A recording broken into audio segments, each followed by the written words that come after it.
Coming up next on Passion Struck. It took everything away from my identity that wasn't about being an addict. That was it in the last couple years of my addiction.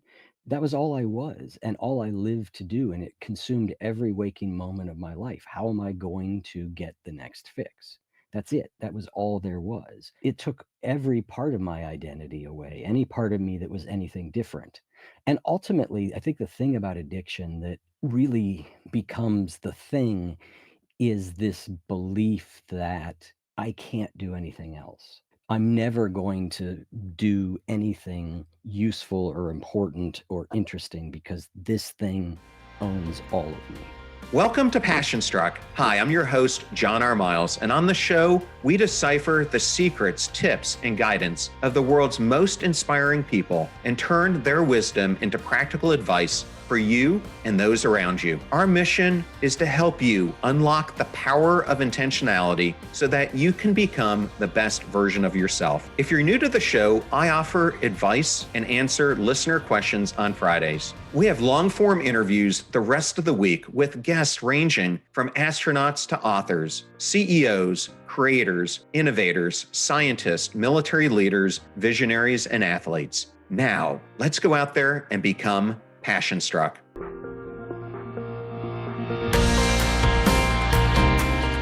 I am absolutely thrilled today to bring you Eric Zimmer.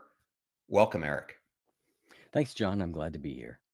As the conversation progresses, I'm going to ask you some questions about your podcast, but I just wanted to start out by paying you a compliment that I love the way that you interview and I love what you do with your show.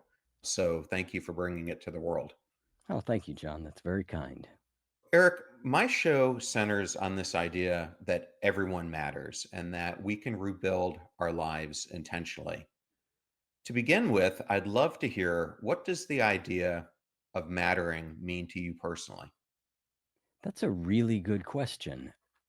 I've never thought about that in that way. So I would say that mattering means that everybody has, for each individual, we have an interior world that is really important to us. And we have a tendency to see our internal world as really important, and everyone else is not that important because we're not living it. But when we can invert that and think about the fact that everybody's internal world is as important to them and their lives are as important to them as mine is to me, we realize then there's no way that anyone doesn't matter because it matters deeply to that person. And so I think it's really a matter of seeing that everybody wants the same basic things. One of the things that has been really helpful for me over the years is to think about how every person wants some version of more enjoyable, good experiences and less bad experiences. Or said differently, they want to experience more pleasure and have less pain. That's true for every single human. And that's a commonality that is underneath all of us. And that matters. Everything up from that ends up being strategies. It's the strategies that people employ to bring those things about. And I think when we can see things that way, we're better able to connect with somebody at the most deep level, which is that to them and the people around them, they matter a lot. And so it's a way, by thinking about mattering both for ourselves, but also for others, we can decenter ourselves as the center of every single story.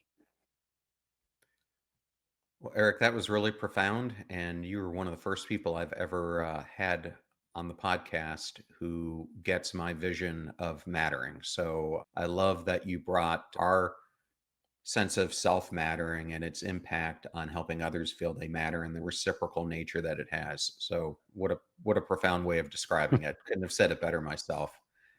Well, thank you. It took me a few minutes to get there, but hopefully it made sense. Absolutely. I always in these interviews love to give the audience some backdrop of who you are so they understand where we're going. And I think you do the same thing in your interviews. Looking back as a child, you struggled with kleptomania and were really acting out. Yeah. Uh, Looking back, tying to this concept of mattering, do you think those behaviors were connected to a deeper sense as a child to feel seen and to feel that you mattered? Probably yes. I think more than anything, it was a way for me of feeling alive. And what I mean by that is I think that the way that I was raised, and it's not unusual to a lot of people of our generation or before, is that there's only certain ways that you can be seen and that are okay. If you're different than that, then what often we do is we will mute those parts of ourselves so that we are acceptable to the people who love us or should love us. And my experience is if you do that long enough, you push down, in my case, you numb and deaden everything in order to be acceptable and be okay. And then the problem with that, though, is that feeling numbed and deadened is a really awful feeling. It feels terrible. So then you're seeking some way to then feel alive. And so I think for me, that's stealing made me feel alive. It had an energy to it and it had the danger had some adrenaline. So I think that's a lot of it. But yeah, probably some of it also was simply trying to say, yeah, I matter, or in a strange way, finding what is the thing that I could be that I could be really good at. Like I was athletic, but not great athletic. I was never going to be a star. I was really good in school, but not again, not exceptional. It seemed like in some way this was this thing that made me different or special. Not a great different or special, I now recognize, but I don't think I knew that at the time.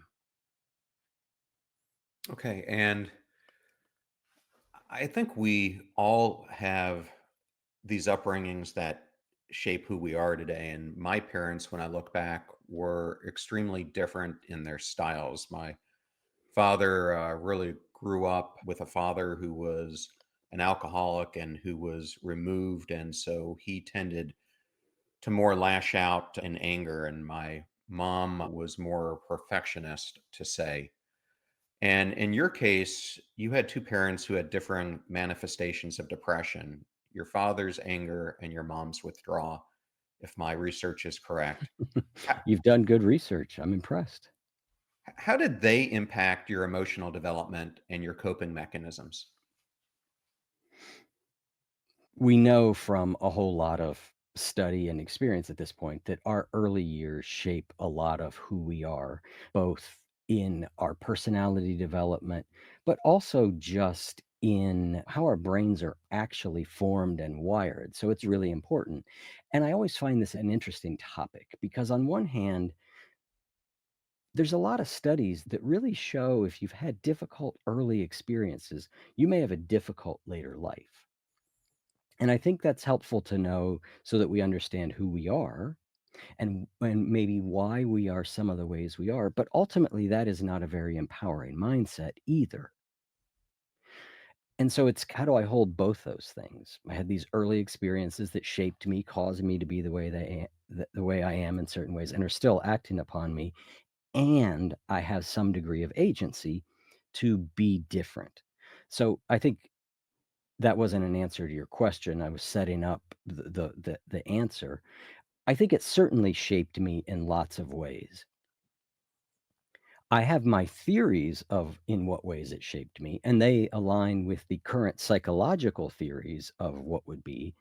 And if we know anything about science, is that 20 years from now, we'll look at a lot of these things and be like, well, they thought it was this, but it's really that. And we'll realize it wasn't exactly the way that we thought it was.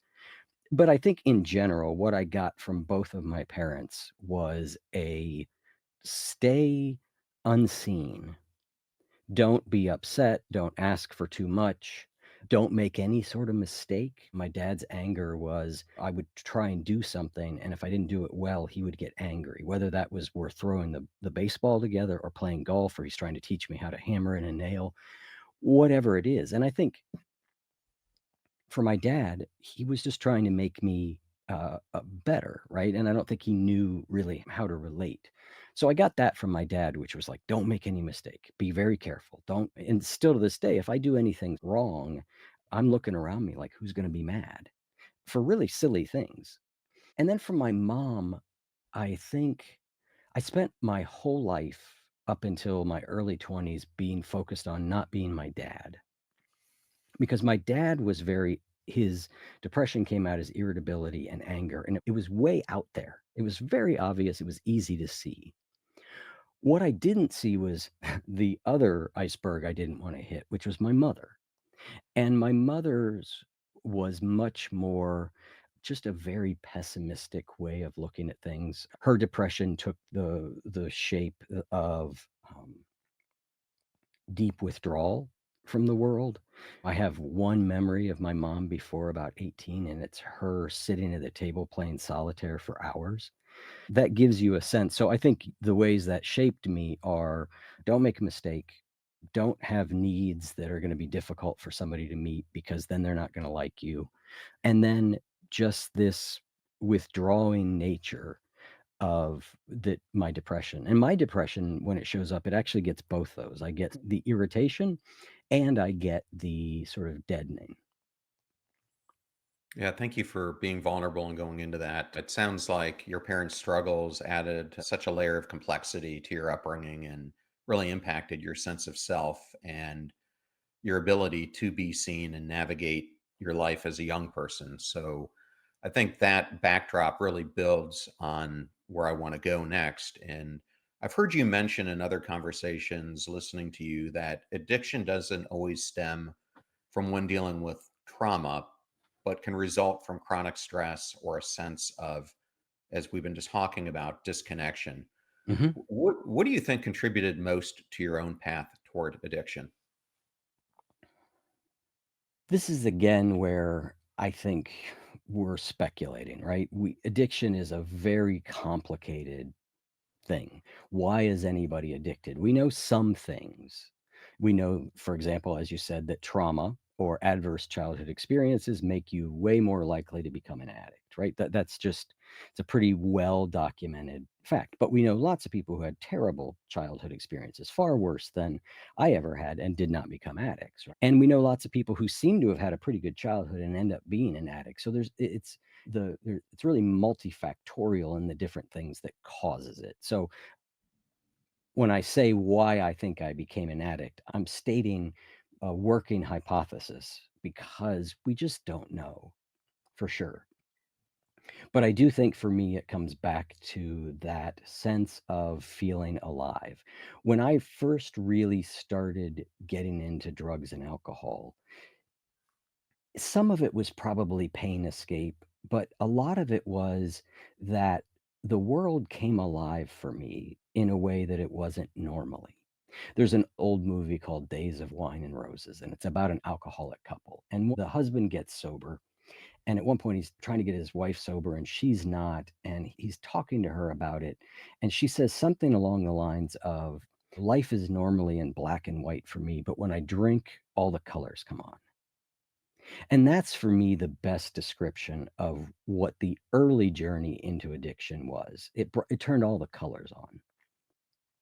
Now, the problem with alcohol or problem with addiction is as you go, you start behaving in ways that you don't feel good about,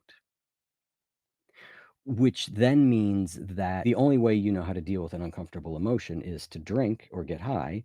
Then you do that again, you do something you feel bad about, you're worse than you were, and you're in a descending cycle. So over time, my addiction became about avoiding the shame of being an addict, right? That becomes a driver, becomes the main driver of addiction at a certain point, I think, is it gets a life of its own. But early on for me, I think it was really about life coming alive to me, the world feeling like it was interesting and I wanted to connect to it. And that's the opposite of what my depression generally is, where I can tell when I'm in depressive slump. I don't get depressed in the way that I used to. I always remain functional and I can do the things I need to do, but I'll just notice I'll walk into a bookstore and I won't find anything I really want to read, which is unusual for me because my normal state is I walk into a bookstore, I could walk out with 30 different books I'm interested in. So that anhedonia, I think, is such an unpleasant feeling. That inability to derive pleasure from things that normally bring you pleasure is what drove me early on to addiction, because it, like I said, it turned the colors on. So I want to tell you this story. I used to volunteer in a cold weather shelter, which is ironic here in Florida because it doesn't get cold that much. But when it does, it certainly, you can tell the difference because we're used to it being so hot. But I remember one of the most rewarding aspects of this volunteer work that I did was a lot of people would volunteer and they would try to avoid the homeless. And instead, I would try to connect with them and try to understand their stories. And once met this gentleman who used to be a cardiologist. He was one of the top cardiologists in Tampa Bay, and he had so much stress in his job, and he was having some problems in his relationships with his wife that he started to go down this path of using drugs. And one drug led to another drug, which led to another drug, which led to a full blown addiction. And then he started stealing painkillers from his practice and other things, got Mm. caught, and he lost it all. His wife left him, his kids wouldn't talk to him. He lost his medical license. And he was just telling me that you see these people like me who are homeless and you think it can't happen to you. And he goes, you don't realize how close any of us potentially are to this happening to them. And he described to me that addiction often feels like a slow unraveling. Did Hmm. it feel that way to you as well? For sure. I do think it felt like a slow unraveling, although my addiction took off really fast. I had started to drink a little bit early in high school, and I drank strangely, but I can look back and see, okay, that's not normal behavior. But then I founded this tutoring program for disadvantaged children. And I saw what alcohol and drugs were doing to their family lives. I saw the chaos that their parents' alcohol and drug use put into their lives. And I just was like, I'm not going to do any of that. And I just became completely no drugs, no alcohol, not because like today I need to, but because I just didn't want any part of that in my life. But then when I did later on start drinking, it was like I feel like I was shot out of a cannon. It wasn't like I slowly built up. It was like I was suddenly drinking every night in excess, and then other drugs added. But yes, it was certainly an unraveling over time where it went from something that I'm doing, drinking, which is what a lot of people at the age of 18 or 19 are doing, to ending up at the age of 25 being homeless heroin addicts. It was an unraveling, and it was a somewhat slow unraveling, but in some ways it was a fast unraveling for me, which I'm actually really grateful for. I'm grateful for the fact that when I start using, and I stayed sober 8 years and I started using again, and when I do, it gets bad really fast. And I'm grateful for that because it's unsustainable. I can't keep doing it.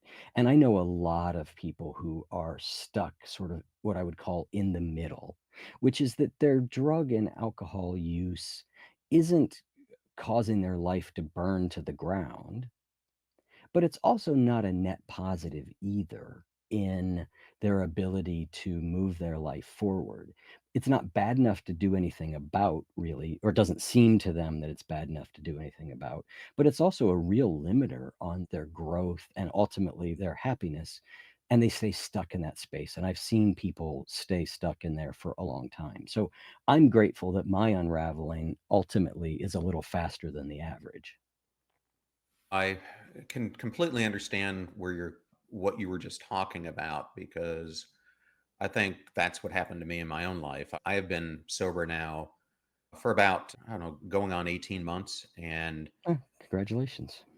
yeah, I didn't really ever look at it like I had a problem. I just didn't Hmm. feel like I was performing at my best, Yep. and that I was looking at the alcohol to, like you were describing early on, bring out areas of me that I thought brought out different dimensions. And the more I have focused on my own self worth and doing the inner things to really know me, the less I have felt over time the need to drink to bring out a part of me that I'm already happy with the person I am. Yep. But one of the things that was really interesting to me, because this isn't the first time I've stopped drinking, I've done it before, is when you go out just to see how much of a norm it is in society. It is the norm. Not drinking is not the norm. Absolutely. And it has really been impactful on more than I even suspected it might on some of the relationships, both seeing from my perspective how much of my activities surrounded around drinking as the common element, but Yep. also how many people have pulled away from me now that I've stopped who still partake. So have you seen any of these things in your own life? Oh, sure. I mean, alcohol is everywhere in life. And now more and more marijuana is starting to be that way also. And the vast majority of people don't have any problem with it. So they're able to enjoy something that I think ultimately is enjoyable. If I had the choice, could I occasionally use drugs or alcohol? Would I? Probably, because they're enjoyable. But I can't with any kind of reasonableness, but it is everywhere. And learning to navigate that. Right now we are staying with my partner Ginny's some of her friends. And they are the sort of people that have a couple drinks every night, at least the nights we've been there. I don't know what their pattern is outside of that. And they keep asking me, do you want a glass of wine? Do you want a cocktail? And I keep saying no, of course. And in my mind, just yesterday, I was thinking to myself, at what point do I say to them that I don't drink? Not because I need to give a reason, but because at a certain point, I worry that it starts to seem antisocial. And I would experience this back when I was in the workforce, when I was in the software business. People would keep inviting me to happy hour. We're going out after work. We're going to have a couple drinks. We're going out after work. We're going to have a couple drinks. And I'd say no, because I don't want to make a big production out of it. Oh, I'm an alcoholic. I mean, I don't want to do that.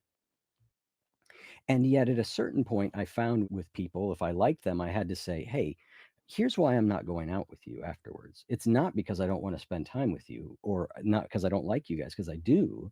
It's just that's not really my scene, going out and having a couple drinks. So, yeah, learning to navigate that is interesting. And I'm probably not, I think being around situations where drinking is the primary focus are things that I tend to avoid because I don't think I'm as fun at them as other people are, and B, I don't enjoy them in the way that other people are. Now, I don't avoid where alcohol is, or I'd have to lock myself in a closet, but I do tend to avoid things where drinking is the main activity. I want to go into something because I loved when I was doing my research that you were a software developer and you got into that because much of my career was spent in information technology. I started on the network side, information security. I've been a developer myself and then ended up taking on more management roles over it, eventually becoming a CIO. I understand the development world well. Here's where I wanted to go with it. Oftentimes, I found developers to be some of the most creative people I knew. I also found them oftentimes to be sensitive. Mm. And do you think there's any connection between sensitivity and creativity and the vulnerability to addiction?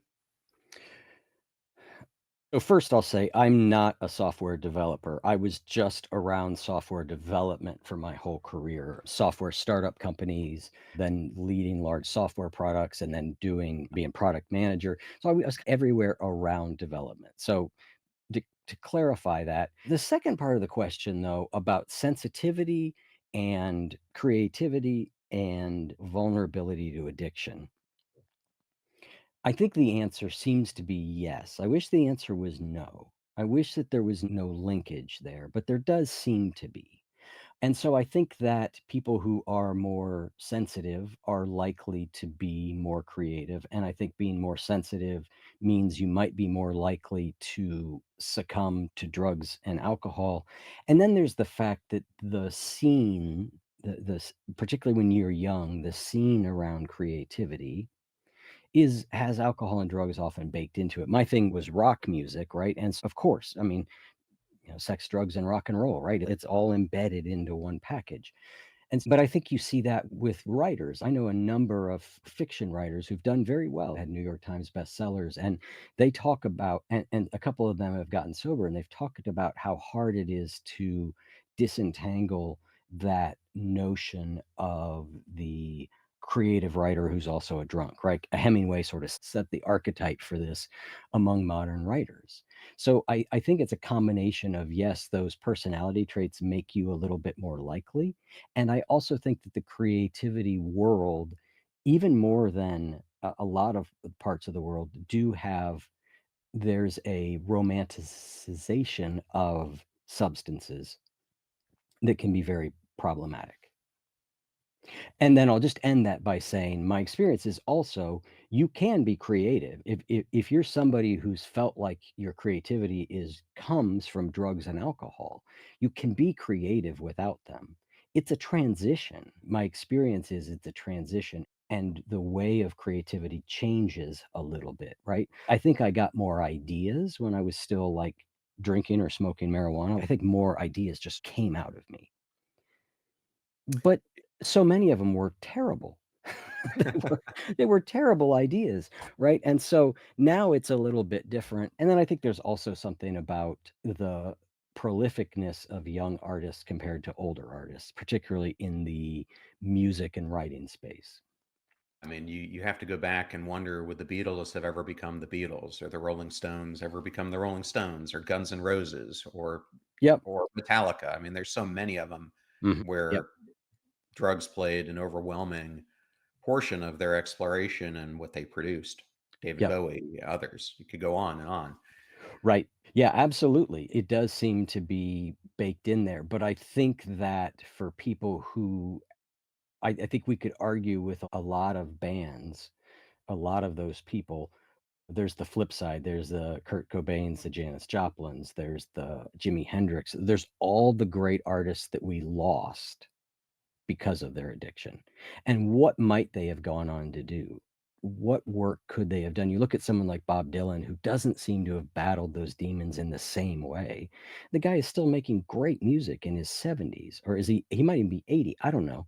The guy's still making great music. And yes, that creativity can be fueled in the short term, but it's really a long-term play that an artist, I think, wants to be about.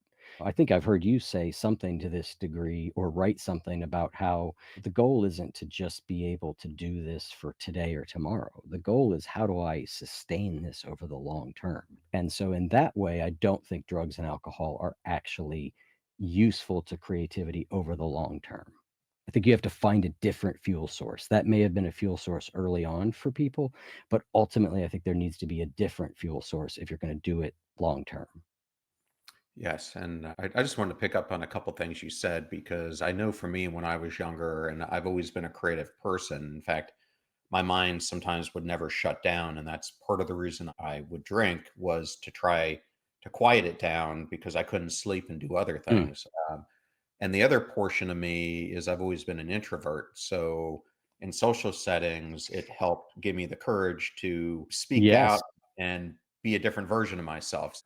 So it was very advantageous for those things. Now, I want to ask you, have you ever seen the documentary where they created "We Are the World," that song? It's funny that you should say that because no, I did not see it. And but my friend, I'm on a group chat with a few of my old friends, and they're right now discussing the documentary of the making of "Do They Know It's Christmas?" Strangely enough, like just today, they're texting all about that. I've not seen either of them though.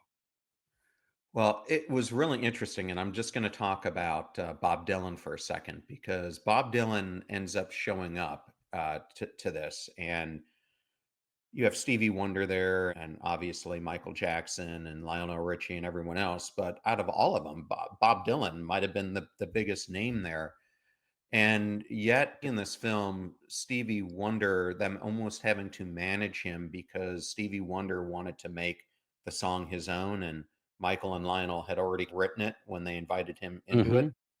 But Bob Dylan shows up, and the song they end up producing is way out of his vocal range for a lot of it. And Hmm.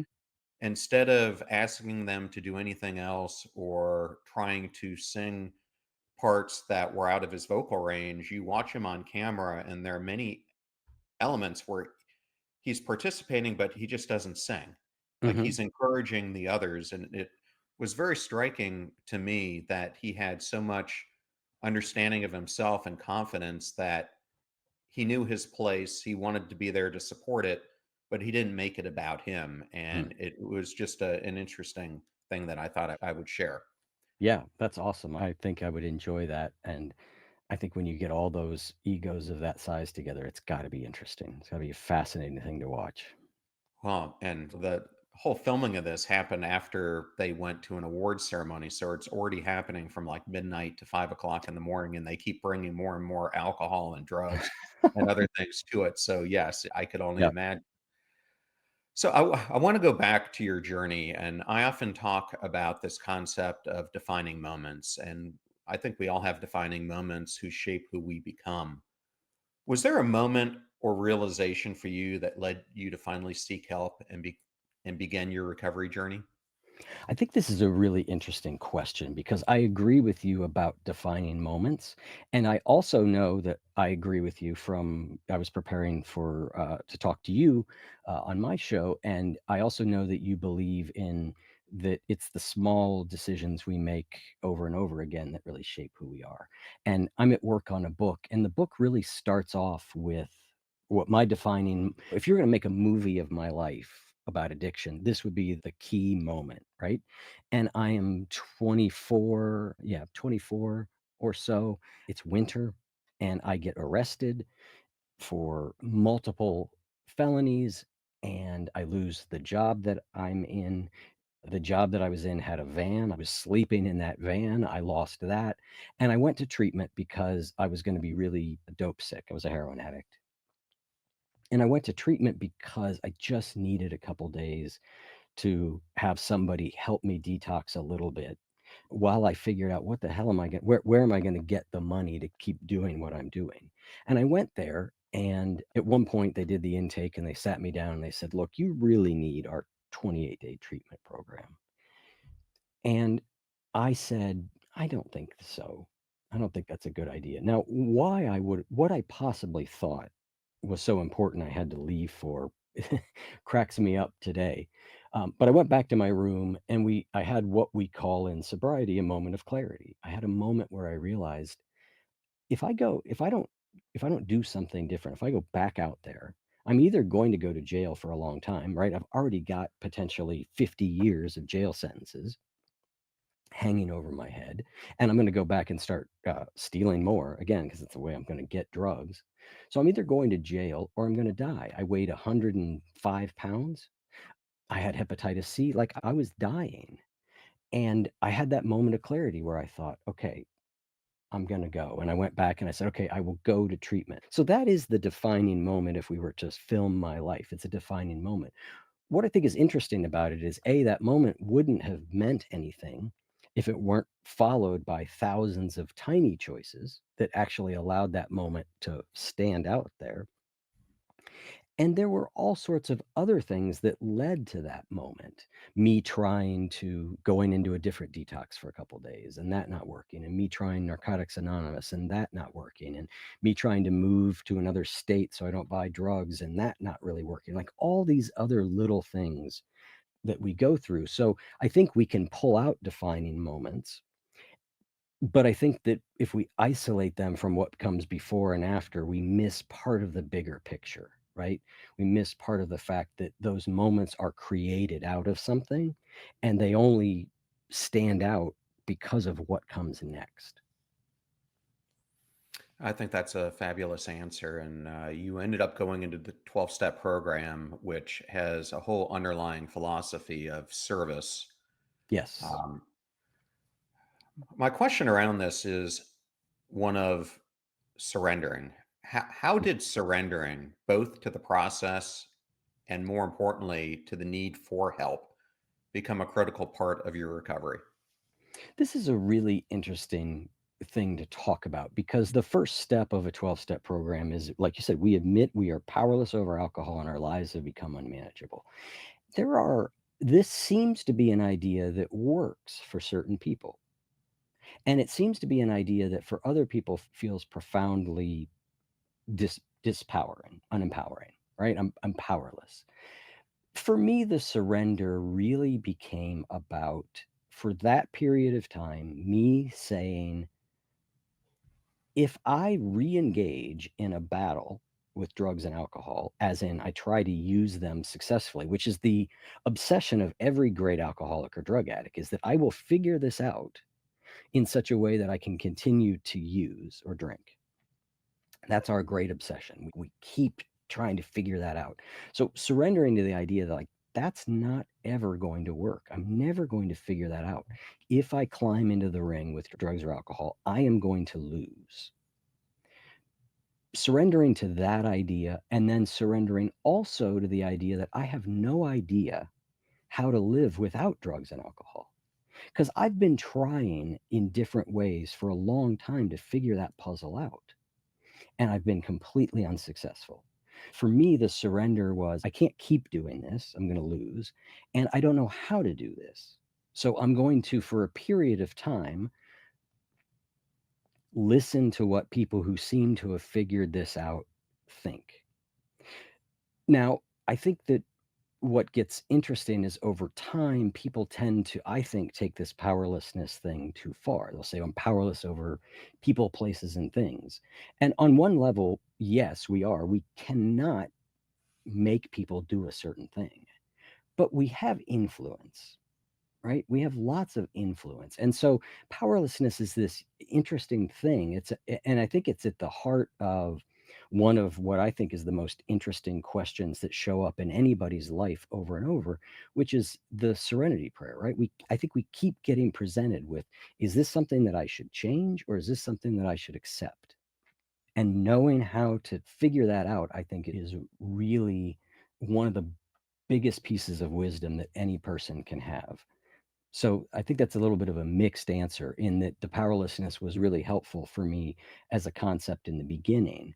But I also think that it was important for me as I continued to get sober, to realize that I wasn't powerless in all areas. And I think the other thing is that 12-step programs, you admit powerlessness because you believe you then go on to turn things over to a higher power, which means that you believe on some level that there's something out there that is going to intervene on your behalf.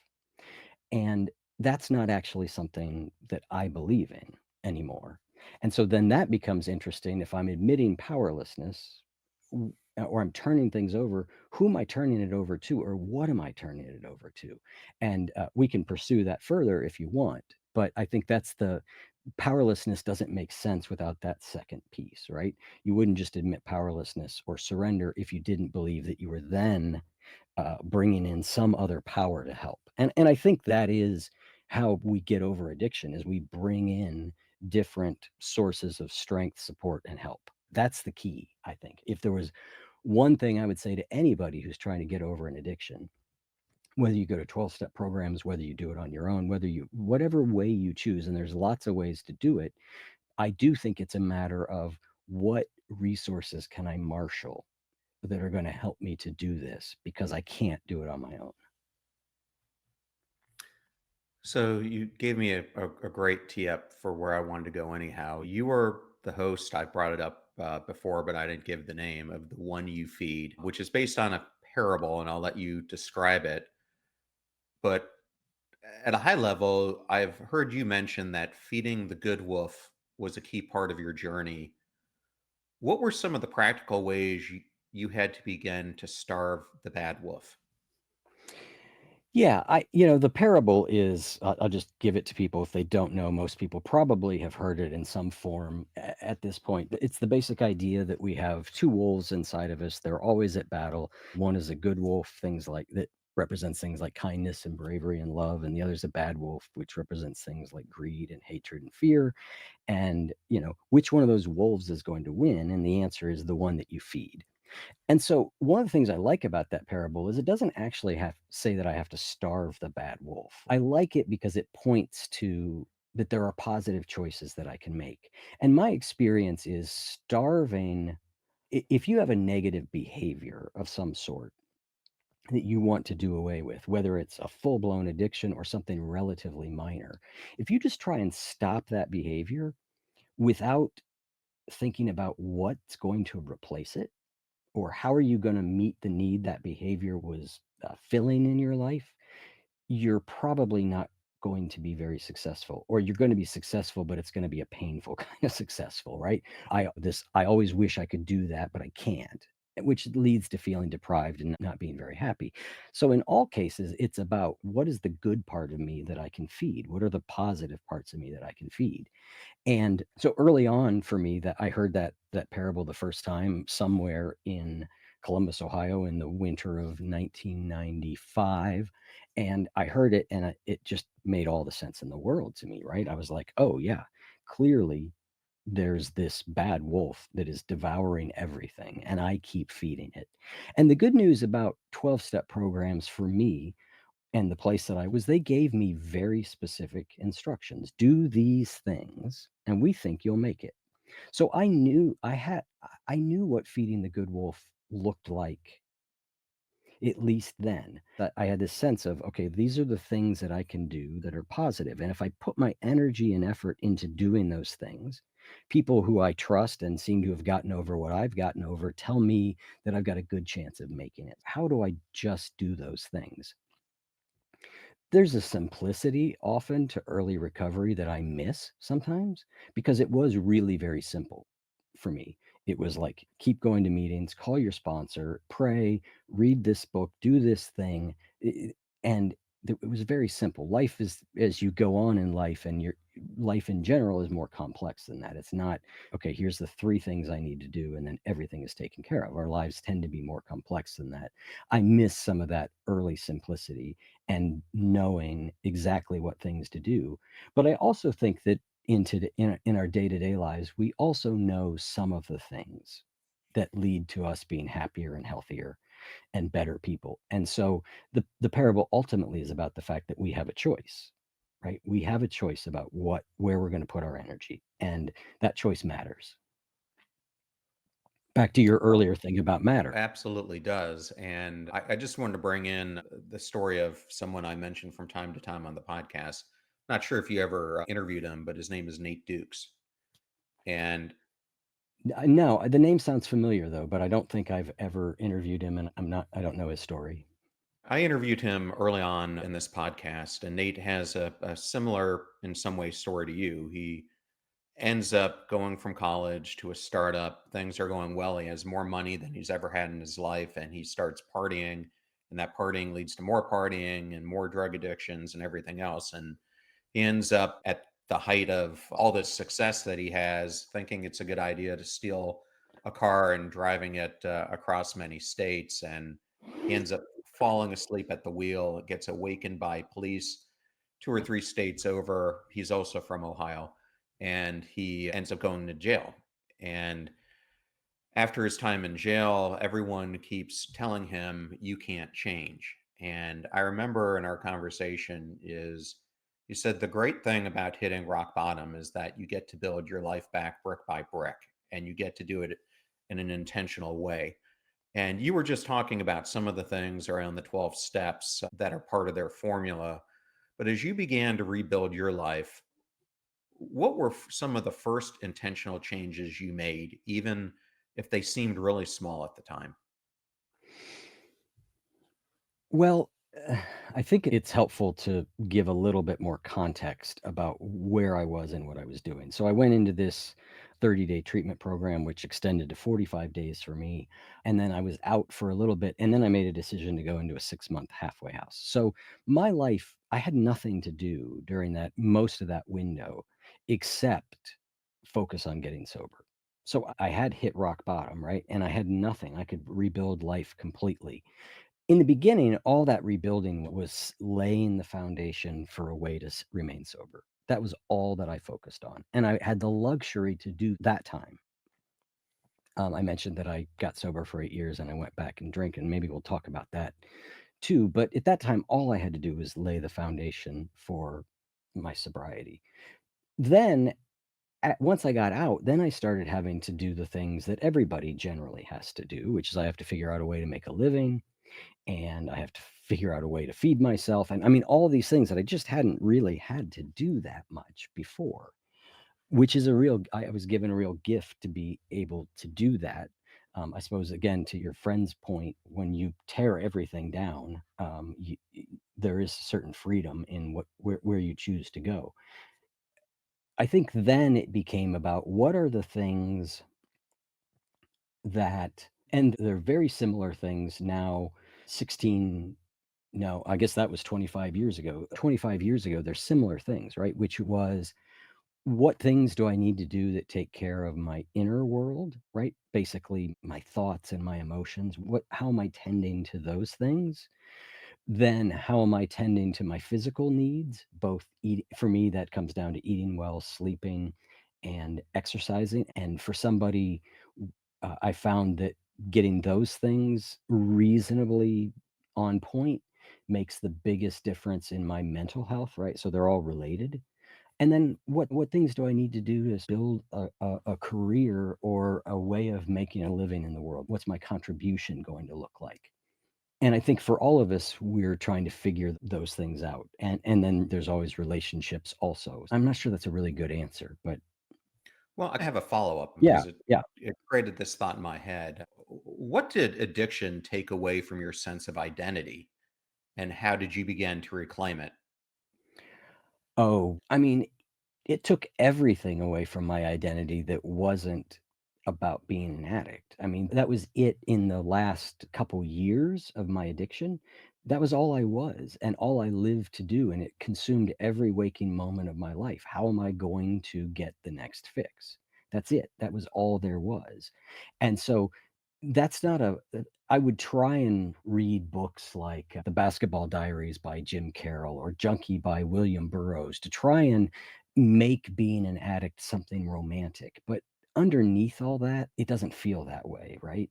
And so it took every part of my identity away, any part of me that was anything different. And ultimately, I think the thing about addiction that really becomes the thing is this belief that you can't, at least for me, I can't do anything else. I'm never going to do anything useful or important or interesting because this thing owns all of me. People often talk about addiction in a sense of like slavery, and it is that way, right? If you were a slave, you got to just only do what the master told you to do. And that's where addiction was, right? I got to only do what I needed to do to feed the addiction. And then early in recovery, my identity was as a person who's recovering. If you'd bumped into me in those days, it wouldn't have been 10 minutes, it wouldn't have been 5 minutes before I was telling you that I was a heroin addict, right? Because it was the only identity I had at that point.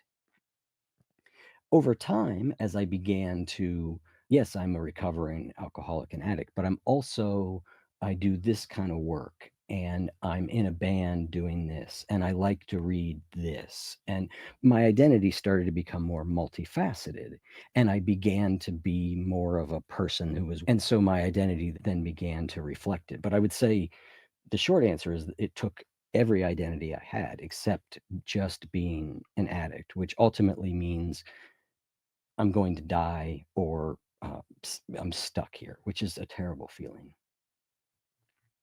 Thank you for that. And I now want to talk about self-compassion, and I want to do this from two different lenses. What role self-compassion played in your recovery, but also what role did self-compassion play when you had that relapse where you went back after 8 years and started drinking again? Because I'm sure as you got into that, you went through another period where you were probably not very happy with yourself. I think self-compassion is critically important in the role of us being able to change things. I think it's unintuitive. We tend to think that if we're really hard on ourselves, that will drive us to change. And I'm not going to say that never works because it does sometimes, but change is really to me, ultimately about learning to do something in a different way. And we don't learn well when we are in shame because it's a very activating state. And when we are extremely emotionally activated, we tend to not be thinking very clearly. And thinking clearly is what we need in order to learn. So self compassion becomes it just feels better to be self compassionate, right? It's one of the biggest changes I think we can make is to live in a brain that actually likes itself, right? That when that's not the case, it's very close company with someone who's very negative, right? So it's the one of the biggest changes we can make just for simple quality of life, but it's also critically important to our ability to change. And I think one of the great things that I got in 12-step programs was that I got to see lots and lots of other people who I could look at now and see that they were good people, that they lived a life that was valuable, they did good things, but yet they could describe being just like I was. The other element is the 12 steps from an addiction perspective is based on something called the disease model of addiction. And it basically says you have a disease and it's not your fault. Now, we could spend we could and I have spent a lot of time talking about the ways in which I think that's a helpful and a not helpful frame. But early on it's a very helpful frame because it takes it out of moral failing. I'm an addict because addiction is a condition and I got it. And you know what? Once you have it, you're not going to just think your way out of it. And so that was really helpful in self compassion, also, was to be able to do that. At the same time, that is married with responsibility. So it's not your fault that you're an addict, but it's absolutely your responsibility to figure out how to not be one, right? You are responsible, but you're not at fault. And so that was the beginning of self compassion. As to your second question, when I went back out after about 8 years and started drinking again, in the beginning, I didn't think it was a problem again. It was fine. I was enjoying it. But the fact that I had to go back and get sober again, we can shorten that story to it didn't end well. And going back was really difficult. It was really hard because 12-step programs, there is certainly a lot of importance given to the length of time that you're sober. Probably an importance over that maybe overstates what it really needs to be, although it's important. So I went from being somebody with 8 years who had sponsored hundreds of people, who was very involved and chairing meetings. I kind of missed her in a way. And now I'm back with 0 days. And that was really difficult. And I don't think there was anything for me to do except just recognize, okay, I did what happened to me is what happens to addicts. And you just deal with those very uncomfortable feelings of coming back and being essentially at the beginning again. Now, the reality was I was not at the beginning again. I did not lose what I'd learned in those 8 years, right? I started from a place where I had a lot of knowledge and tools that allowed me to move forward. So even though on the AA day counting chart, I lost my 8 year coin and went to a 24-hour coin, it's not like I had lost all those things. But self-compassion, I think, is really important. It's a balancing of recognizing the forces and the factors that cause you to do the things that you do that you may not feel good about, along with the responsibility of saying, I'm going to change those things. Thanks for sharing that. And yesterday I was talking to my friend Bob Sutton, who wrote the book on closing the gap between knowing and doing. Hmm. And as someone who's lived through it and also coaches others, I think you've seen how behavior change is so difficult for most people, even when they know that they really need to do it. Yep. What do you think are the most critical conditions that need to be met for someone to make lasting changes in their behavior? I've thought a lot about this, and I think that there are two sort of core competencies that people need in order to make a change, right? And to me, they come down to these aren't exact terms, but I'll use them. I'll call them structural and emotional. Structural change is things like if you're trying to do something positive, it comes down to having a really good and clear plan of what you're going to do and when you're going to do it. And what are you going to do when you try and do it and it doesn't work out? And what are you going to do when you get off track because you know you're going to get off track? And how can you set up your environment in such a way that you are more likely to do this thing? And it's all these things that we know about behavior change science that we've learned over the years that is structural. And it's all about a plan, a really good and clear plan. And those are really important. And oftentimes, if someone gets those things, it's enough for them to make the change they need to make and they're on their way. And there's a whole nother element of it, which is emotional. And it comes down to what do I do? If I've done everything I can to set myself up for success, there's still going to be the moment where it's me and the decision. Whether that decision is do I pick up a drug or drink, or do I go to the gym, or do I put down my phone and go to bed on time? There's still that choice point, that moment.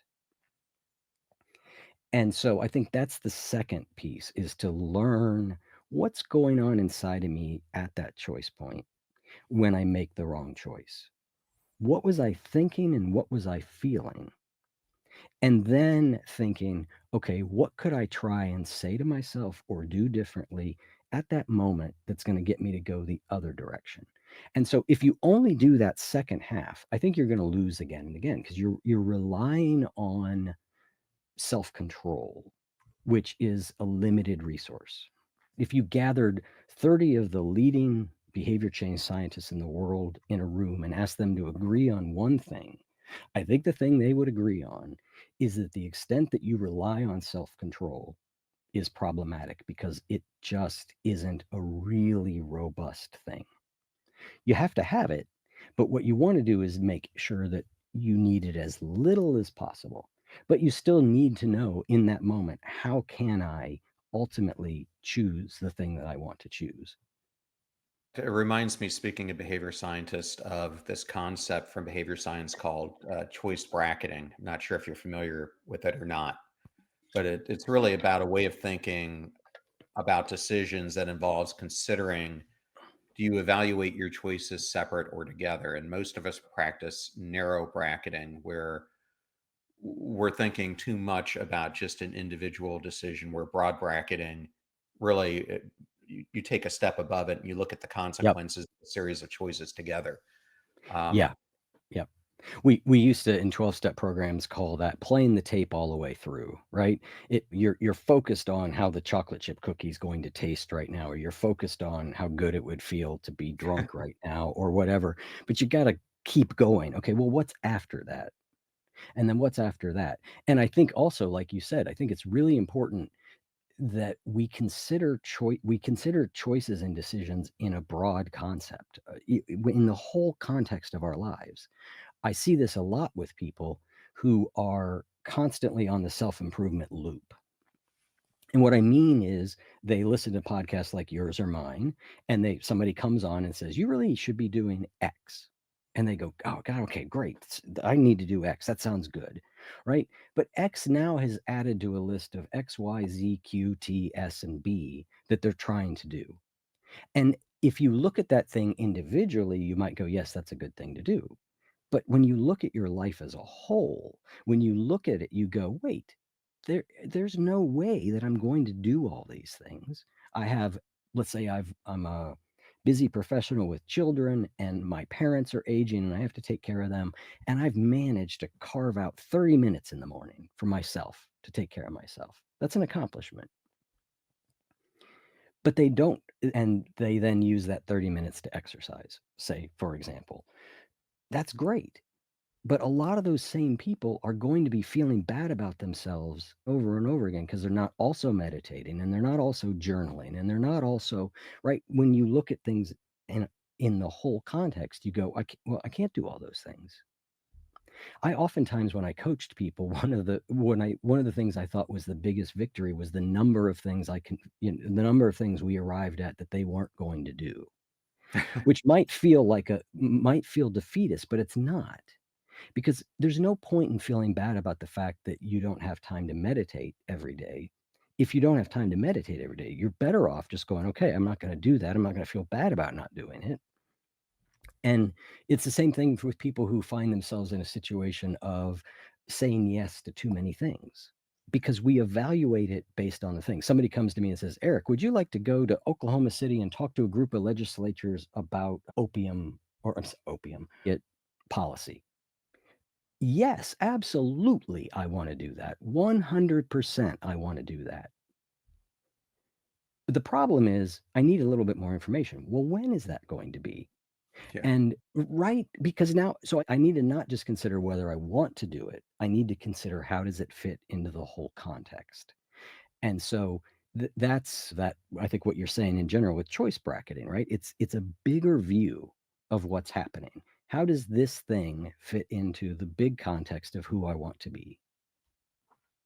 And I want to end on this. You and I have both interviewed a ton of interesting guests along the way. What has surprised you most about hosting the podcast? Is there something that's profoundly changed your perspective? I think I've been doing this a decade. Perspective change, I think it changed a lot in the early years. And then over time has become, you hear very similar things again and again. That's not bad because we forget, we need to be reminded, we need to understand it at a different and deeper level. The thing that comes off the top of my head when you ask that question right now is interviewing people who, by all measures, are pretty successful people. I tend to interview authors a lot. So these people who've written books and have been very successful at writing books, or they've been very successful in their academic career and then they went on to write a book. These people who've written multiple times bestsellers, all this, that they still have self doubt. They still, when they're in the midst of the thing, aren't sure they can do it. And that is a tremendous comfort to me because when I am trying to do something, so I signed a book deal, and I'm in the midst of the manuscript's due in a few months. And I know you've written a book, and it's really hard. It is really hard because my standard is very high. I've been reading these type of books for a decade. I know what's good and I know what's not. And I really want to write a good book. So my standard is very high. So when I'm in the middle of it, it's really difficult. And what my brain says is the fact that it's difficult means that you're not good enough to do it. Instead, I've been fortunate enough to talk to enough people to know, no, that's just how it feels when you're in the midst of trying to create something. There will be a period where you're like, I can't do it. I don't know enough. I'm not smart enough. Whatever it is, that will happen no matter who you are. And I think that we often take that sort of doubt and difficulty as a sign that we can't do something or shouldn't be doing it. We're not made to do it. Hmm. And so it's great to talk to somebody who's written like 3 New York Times bestsellers, and they're like, "I don't know if I can do it." And I'm like, "Well, of course you can do it. You wrote 3 New York Times bestsellers." And their brain will go, "Well, yeah, you did it before, but you can't do it now." And so I just think that's a really great thing to know that is going to come along for the ride. It's normal. It's not enjoyable, but it's normal.